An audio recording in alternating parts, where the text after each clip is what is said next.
very much. All right, very good. So welcome everyone. I'm Ivy Rivera. I'm a psychic medium, a Taino Airwalk, and I own a school called the Ivy League Psychic Academy, where I train people internationally, and we are slowly getting back to in-person classes.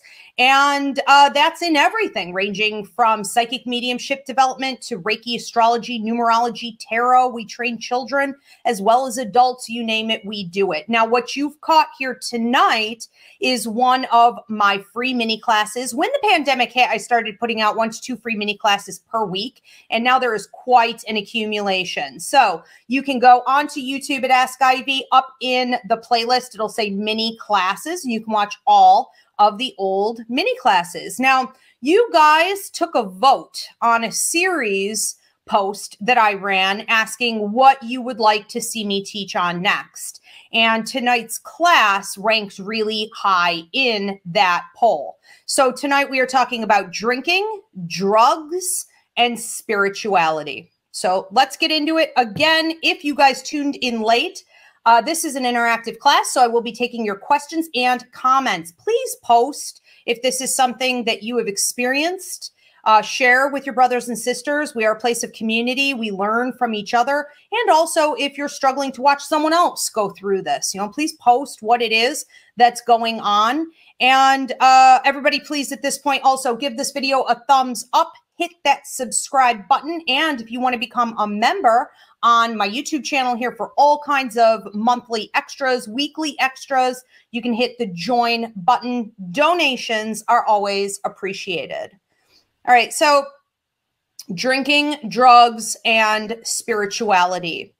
I want to talk about the way we used to look at spiritual development versus the way we tend to look at spiritual development today. Starting with indigenous and native cultures and how getting involved in a spiritual journey, spiritual evolution, an awakening, or something like training to become a healer, a light worker, a seer is a very serious process that requires the seer, the healer, the light worker to go through a battle of their soul. And we take these ceremonies and processes incredibly seriously because of the danger element involved. We find that this battle for your soul may very well come, depending on the tribe and what their practices and belief systems are. It may come through some drug use and induced states, but we know that that's never all there is to the journey. Okay, so through these intensified states of consciousness, the person going through it is well aware that they have to protect themselves, that they have to have a ton of stamina. They are going through a war to hold on to what's good, to hold on to themselves. And when they come out of these very intense processes, they do other things in conjunction with that. They will be trained up by elders in the tribe.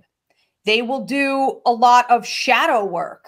They will often spend extended times in isolation, socially, away from everyone else. And these just are not things that we see people doing today.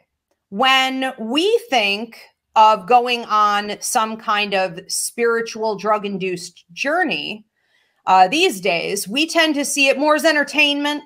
Maybe it's something that we want to do with some random shaman who got a certificate in a cave somewhere by some other random shaman. We want to go on this journey, this drug-induced journey that is supposed to lead us to some great spiritual evolution and awakening, and it's kind of forced. It's being led by people that are not leaders. Maybe it's something you decide to do on your own, or you decide to do it with a friend, but it tends to be taken as a very casual enterprise. And we tend to see it as something that is more fascinating, curious, and entertaining than serious. We do not acknowledge the battle that will go on for the soul and the other things that are required in order to have healthy productivity from the process itself. Just the fact that we see it as entertainment and something that should be done in big groups in itself is sort of a modern idea. And it makes it more fashionable than serious. Okay, so the spiritual journey in itself is not a social experiment per se. This is something that you're doing on an introverted level. We also find that a lot of people want to get involved in these processes to avoid the real work that needs to be done. So instead of sitting in solitude, being introspective, doing the shadow work, we find that we turn toward drugs, alcohol, and possibly even these ceremonial spiritual practices on a little too regular of a basis because it is avoidant. It's escapism. It is the opposite of doing the work. It is trying to level jump and surpass having to do all of that work. So when we're using, we need to ask whether we're using truly for spiritual evolution, self-development, or if we're doing it as a coping mechanism and avoidance against things like shadow work, okay, or even therapy a lot of times. And we also find that there's a lot of detachment going on from reality. So the goal in, more modern day practices here is to detach from the world that we know, but we're not really bringing back any skills to master the world that we live in. So this detachment is unhealthy. It is like saying, I want to escape the world I live in, not try to better understand it and work through it. And that's not something that's ever going to happen. People who are obsessed with like the higher dimensions, the fifth dimension, and they want to, they want to live in this space all the time. They're not rooted, grounded individuals who can handle anything on the earth plane. So all you're really doing is wasting your time. You're treading water like a hamster on a wheel. You're going to have to come back to the basics eventually. You aren't here on earth having a human experience to escape learning how to have a human experience. Now, we need to remember too, that through this detachment of our reality, so often the focus of drinking and drug use or ceremonial practices these days, we are actually putting ourselves at risk for attachments. What do I mean by that? Talking about paranormal activity. Too many people who claim to be leaders and gurus, or too many people who go on these spiritual journeys and these drug-induced trance states and things like this, they have no clue about mediumship. They have no clue about high versus low energies in the universe. They are completely naked and susceptible to the elements that may come at them. And because there's no sense of discernment in any realistic way, there are essentially no elders watching over this process, we are susceptible to the darker, low-level energies and paranormal attacks that I guarantee are gonna come. So we could see this through attachments or possessions. We could see it through increased hauntings and all kinds of other things that we'll get into here a little bit later. So people who are feeling desperate to have some type of spiritual evolution, we're starving for some kind of connection, if done improperly, may end up with far, far more than you bargained for. And it's not that easy to get rid of. So we need to be very careful about how we proceed, and that we know exactly what it is that we're seeking going into these situations.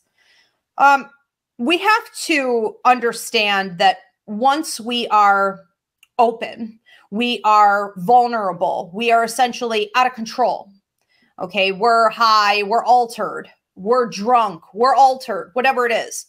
We are going to attract high energies and spirits in the universe, as well as low energies in the universe. So once a low negative energy has decided to latch on and start to use you as a food source, when you come down off that high, it doesn't go away. It's going to go home with you. It's going to be camping out with you. It's going to start to affect your home, your roommates, your family, your kids, your pets, whatever it is. And it grows as a toxic force. So we need to learn how to use discernment properly before we enter into a situation where we're going to be high or we're going to be drunk.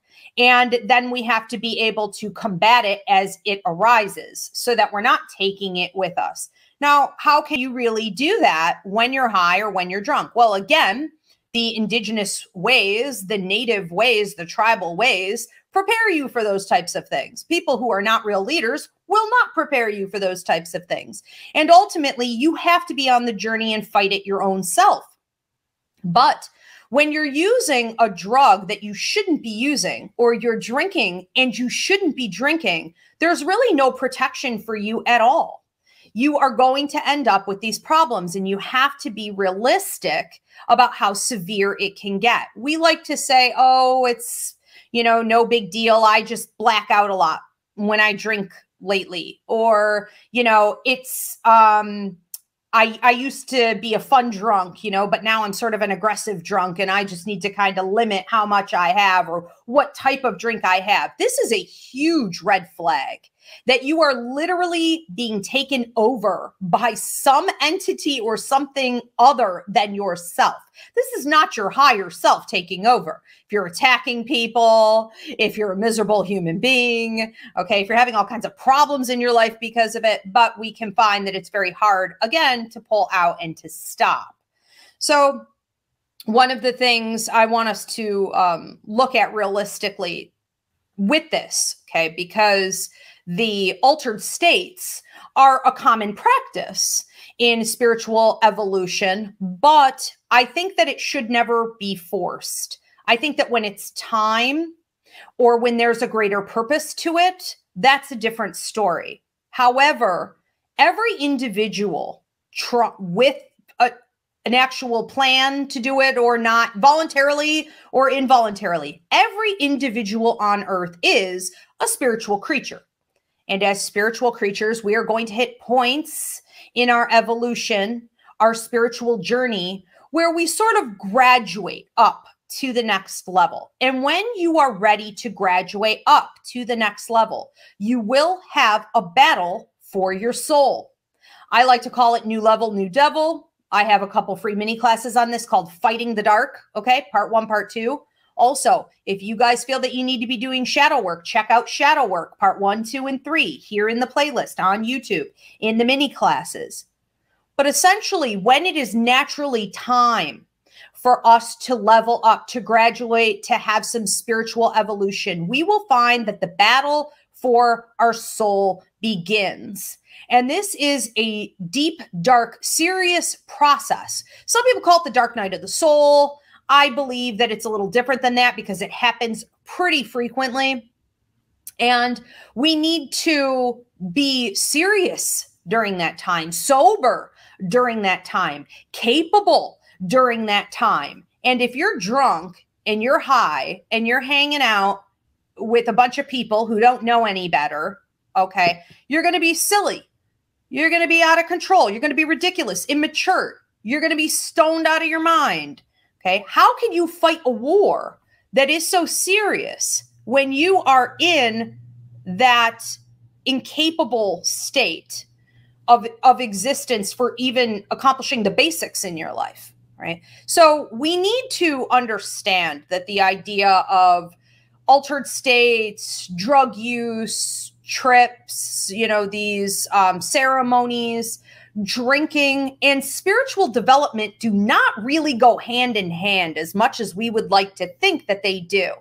And it's becoming more and more common every day for people to try to push these types of journeys out on the general public that is completely and utterly unprepared for what is about to happen. Often the people that are leading these journeys, right, these shamans, these light working gurus, are ex-drug addicts themselves, or they're in recovery as we speak. They are trying just to get a handle on their own ish. So you do not need to be led by someone who doesn't understand the severity of the situation. Discernment is going to come naturally to you as you go through different levels up and graduations in life, and you have more and more of these battles for your soul where you have to fight this paranormal activity, and you understand when energies from the light are helping you. It should be in natural increments that you learn how to fight in these battles. Understanding that the war has many battles and sometimes you lose and you get the snot kicked out of you and you're down on the ground and you have to get up again. Okay. That builds your strength in this. It helps you to be faster next time, to push darkness away from toxic others and situations. It can be a good process if you keep going, but to deliberately manufacture it to happen all at once in large doses is not the wisest way to go. So understand again, the spiritual journey of evolution is not something that should be led by your ego, which is about manipulation and control and greed. It should be led by the natural process of your spirit, knowing that the universe has your back in it. Spirituality has become something super, super capitalistic and just kind of ridiculous, really. I would say in the last 10 years, I've watched it go from something that people used to take pretty seriously and you didn't hear a ton about to something that is just mainstream and everywhere, and everyone's looking for a buck and everyone's looking for the high, quick road in level jumping. And this is where we're going to see a complete collapse yet again, because it doesn't work that way. It is the opposite of ego, okay? It is a slow, gradual process based on faith. Growth does not happen overnight in any way, shape, or form, especially spiritual development. So here are some warning signs that you guys can look for, and then I'm going to get to your questions and your comments. Okay, again, if you guys are tuning in late, please give this video a thumbs up. Hit that join button if you want to become a member here on YouTube at Ask Ivy for all kinds of extras, and donations are always appreciated. All right, so what are some of the warning signs that you used? You went on some kind of a shamanic journey, a trip, you were drinking, and now you have problems. Well, first of all, if you went in to this process hoping to feel more connected to others or to the universe, the first thing you might notice is that you feel the polar opposite. You do not have a sense of oneness whatsoever. You feel extremely isolated, and increasingly you're feeling more and more detached from the human experience, from the universe itself. It may actually feel very threatening to you, like you're in a constant state of anxiety, or you're feeling very nervous about existence itself. Okay, so the opposite of feeling one with is feeling isolation. Number two, you, instead of feeling connected to your higher mind, to yourself, to spirit, you feel extremely cut off, as though you can't receive any guidance, and you don't feel connected to yourself in the way that you once did. Even if it was rare for you to feel very connected to your higher mind, you may feel like at this point it never existed, like you cannot find your way back to yourself. And it doesn't matter how many hours of meditation you sit in, how much introspection with your crystals you try to force, you cannot get back to you. Okay. Don't forget, your higher mind is part of spirit as well. Okay. But if you were doing great with mediumship and things like that at one point, your psychic ability, you may feel cut off from those things as well, or that only dark negative spirits are communicating with you. They only show up in nightmares and at night and in weird, creepy places. Okay. That's all being cut off. Number three, You become unsure of your decision making and your discernment in general, especially in regard to other people, relationships, coworkers. When you're out in social situations, your confidence may be completely in the toilet, and it may again cause that feeling of being threatened when you were once fairly comfortable dealing with other people, making decisions in your life, using your own gut instinct and discernment.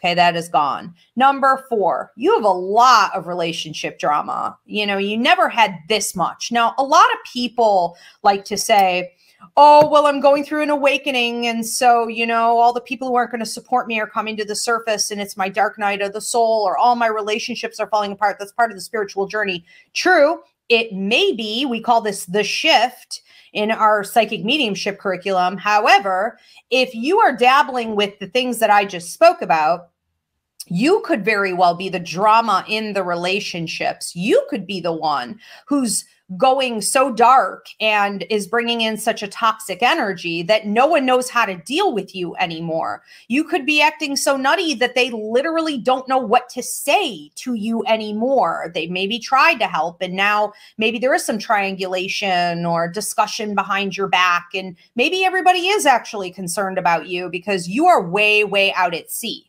And you're just not picking up what the universe is laying down. So you just keep kind of floating out there further and further. Make sure it's not you that's the problem for the relationship drama. Number 5, you have angry outbursts paired with rash decision making. Maybe in the past, you were a little bit flighty. But now it's like, you don't even know who's making your decisions. You may say, did I do that? Did I say that? Did I decide that? Yeah, you did. And you may be also blacking out at different times, not remembering why you got so upset or why you made the decision that you did. Okay, that is a sign of an attachment or even a full-on possession. Just super common for those of you who have drinking problems. Okay, possession becomes a far more serious issue. Meaning that the spirit who was once attached is now physically living inside you. Okay, coming to the surface and then going back, and then coming to the surface and then going back. So a lot of times you don't remember things. You're having blackouts, and half the time you're operating, you're not even you. Then let's see, number 6, you may have a lot of paranoia.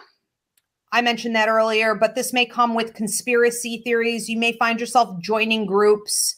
Okay, now I'm super anti everything, big pharma, government, patriarchal, you name it. Okay, I don't think it get my degrees in journalism, watchdog journalism. It doesn't get.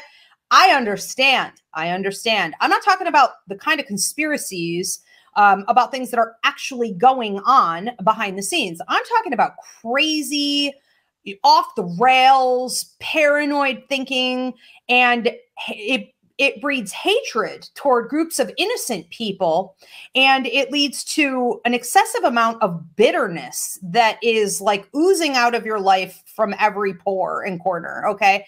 And people will likely, if you were ever surrounded by good people, they will try to warn you about this and try to get you to come back down to reality, to a safer place. But often you may choose the company of other toxic people who will feed that paranoia, that bitterness, that hatred, those conspiracy theories, and further out at sea you go. Let's talk about number 7, job loss, financial distress, or goal deterioration. Speaks for itself. Number 8, depression, nightmares, and increased paranormal activity. Paranormal activity in your house that you can't seem to cleanse. It's not always the house that's haunted. It's rarely the house that's haunted. It's usually the person that's haunted. And whether it be you or if it's someone else living in your house who has drug and alcohol abuse issues, or if they're dabbling with ceremonial, practices and things like this, they may have the problem and you can't cleanse the house. It is a temporary fix, like putting a Band-Aid over an infection. Okay, we have to clean out the source of the problem.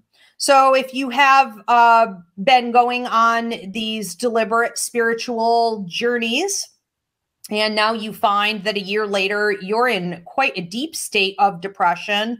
Your goals have gone out the window. Relationships, work, finances are deteriorating.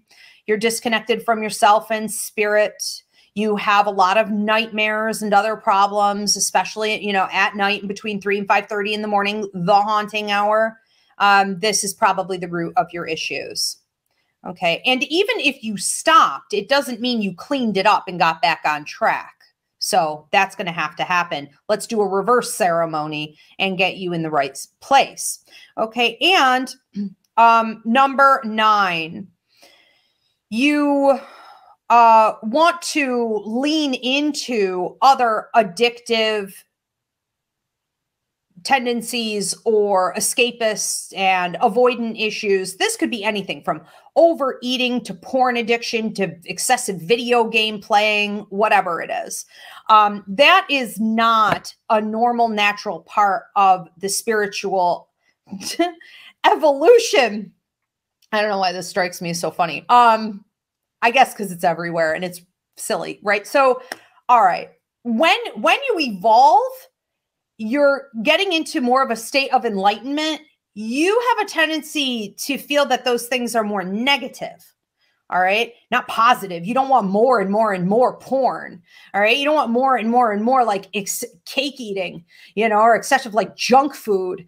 You know, you don't want to be tied up in a video game for 8 hours. You don't want to be drinking and binging on drugs. That is not coming from your place of enlightenment. That is coming from lower, darker energies who are getting a foothold on you. So be very careful about what it is you think and feel over the course of the day. Be very mindful of who it is that you're becoming, and make sure that it's not just about some drug trip. It is about the evolution and the practices that you use every day that, you know, tell the truth of where you're headed and what types of energies you're interacting with and are giving off to the universe around you. Let's be more mindful and not just go for the ceremony itself, the drink or the drug itself. Okay.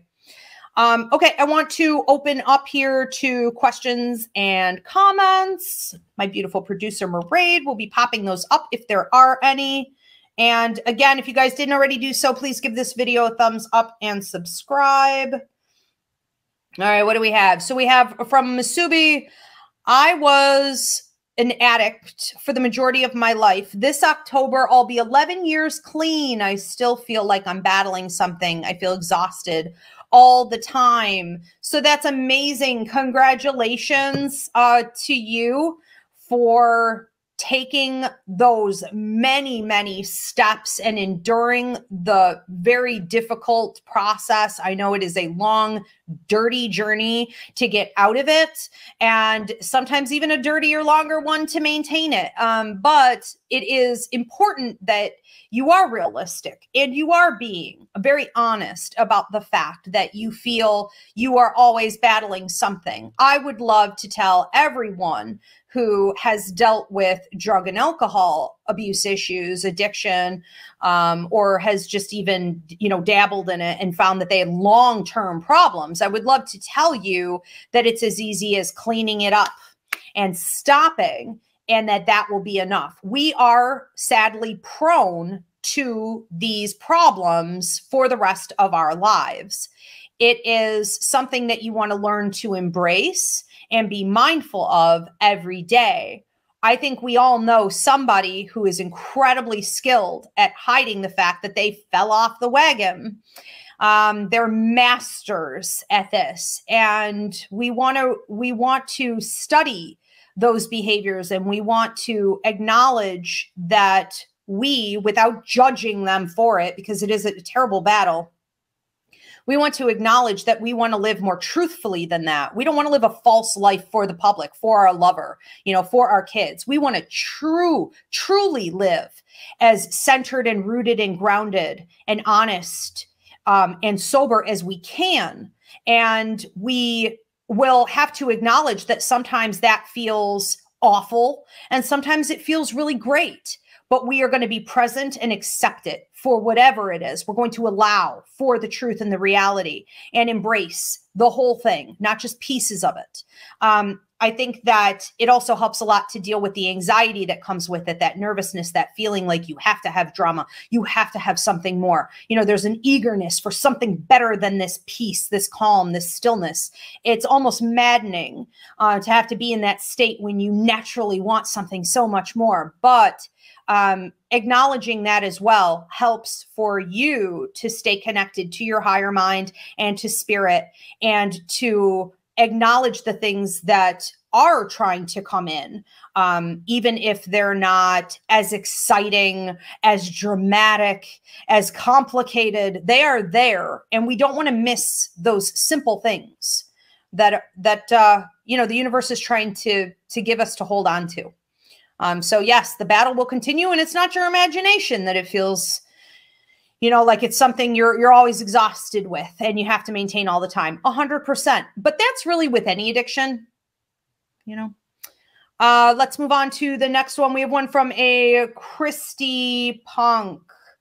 I always hear that I'm intuitive, and I feel it to be true. My ex-partners and friends have all been addicted to something while I'm not. Why do I attract these people when I'm against drugs? Well, this is because you are empathic, and when we come to Earth with a light worker's contract or a healer's contract, you could book a life contract reading with me anytime. This would also show up in your Vedic or Western astrology, as well as your numerology chart. It's all the same thing, okay? It's your life contract.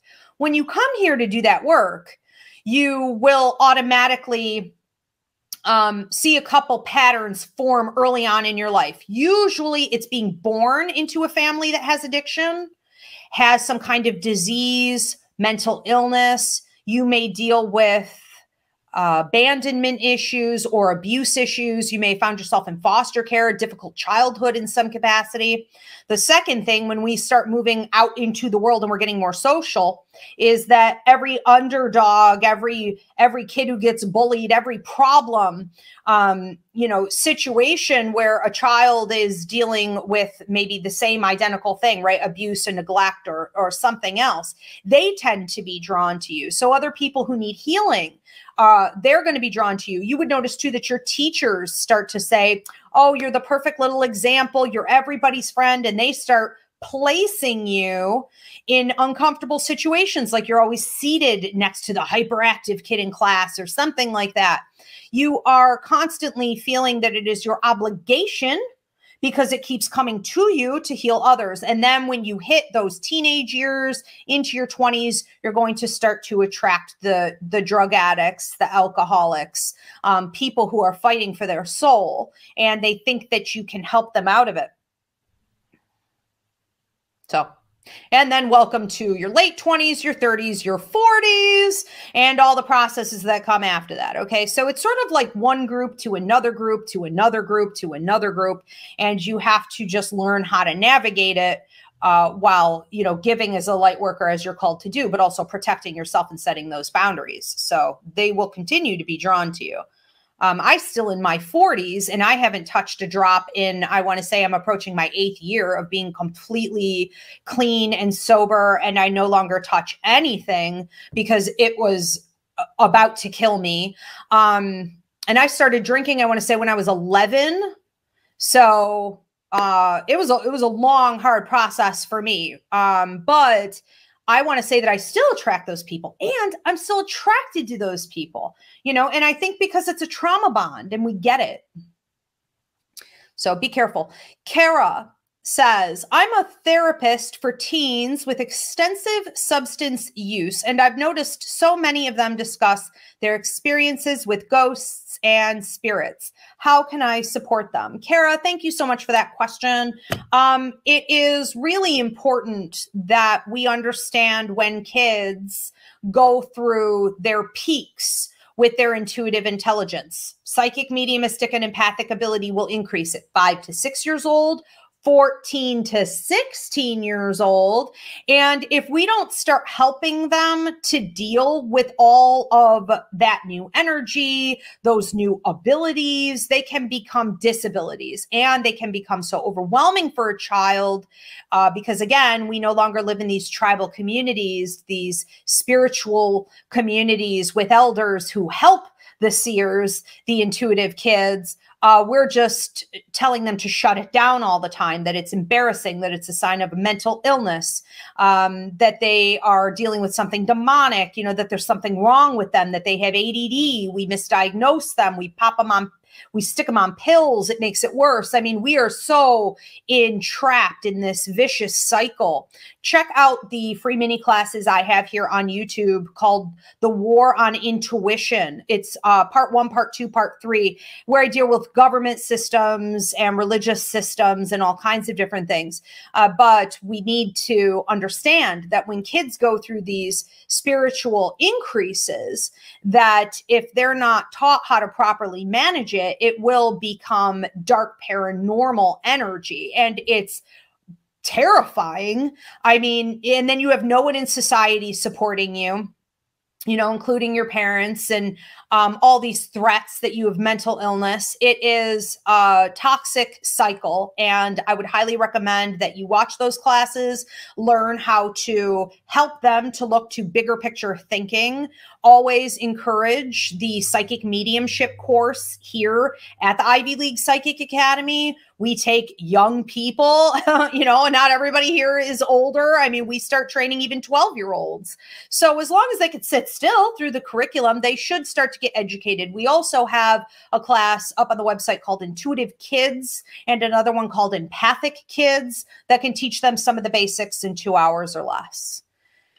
All right, we have another one here from a Florencia Rossi. I experienced almost all the things you mentioned, and now I'm finding myself without any substance. I'm feeling much better, but I still have attacks in my dreams. This can be entities or attachments. It could be. I would recommend that you check out my class called Dreams. I have another one called Hauntings, Clearings, and Detachments, where I break down everything that might be happening in your life that could be connected to paranormal activity. So get educated. That's key. However, it's really having to understand that the dream state for someone who was once an addict, I think you said you were, or yeah, okay, something in that vein. If you already had substance abuse issues, alcoholism, anything like this, if you have avoidance or escapist tendencies, you are probably very prone to having some unhealed trauma. And that unhealed trauma that usually leads to those types of tendencies still has to be dealt with. And when we don't deal with it through shadow work, therapy, self-work, all that jazz, it comes up in our dream state. So one of the things you may learn from the dreams class is subconscious dreaming and how it can look very much like nightmares because it is stress dreaming, trying to resolve issues that still remain unchecked. Okay. Then we have one from Hunter Santiago. What is the best advice to give to someone using substances in their daily life?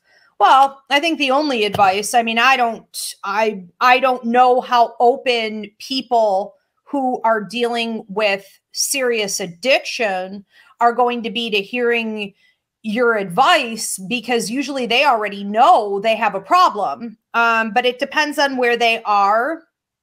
And I think that if you have any way to give your own experience and share your own wisdom, your own struggles, I think it can help people to identify with you more. I would have no business sitting in this chair today, I don't feel, unless I had also dealt with my own addiction battles. If I didn't have friends die left and right from overdoses, if it didn't run in my family bloodline, I come from generations of drug and alcohol abuse. You know, if you have anything to share with people on the same level, I would come at them from that place. If you don't, you know, you're probably going to be taken less seriously.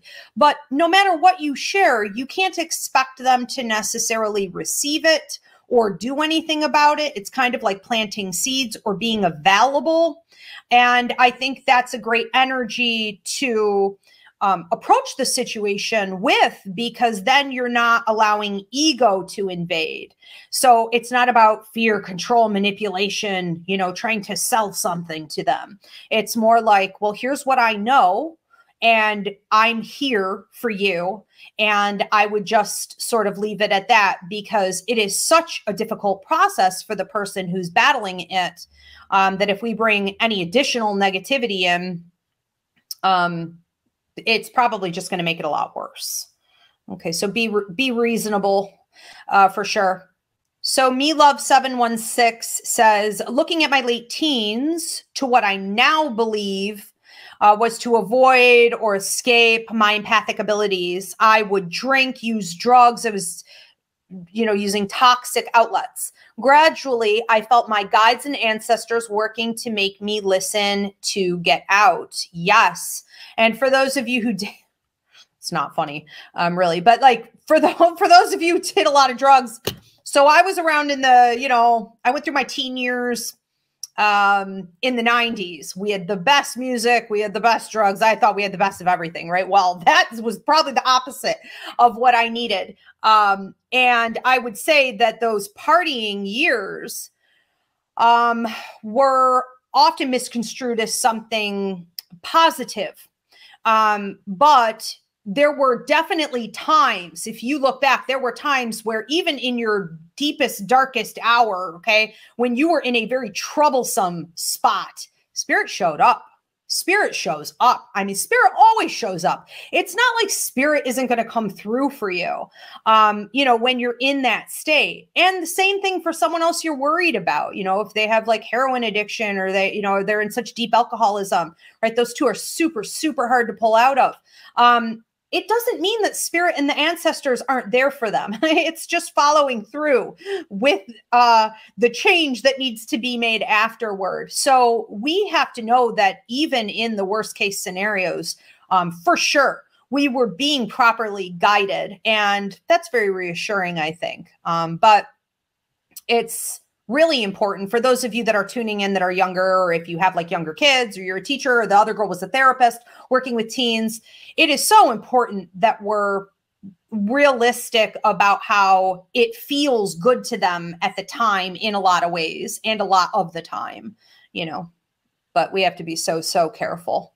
All right, we have another one. Oh, we are at time. All right, very good. So thank you so much, Mairead, my beautiful producer, for always doing such a great job here with the live classes. We have another one coming up then in 2 weeks. So these classes are bi-weekly, but for the life of me, I cannot recall what it is. It is still part of that poll that you guys took. So we did parenting and spirituality. That's already posted. Now we did drugs, drinking, and spirituality. This will be posted, I believe, tomorrow.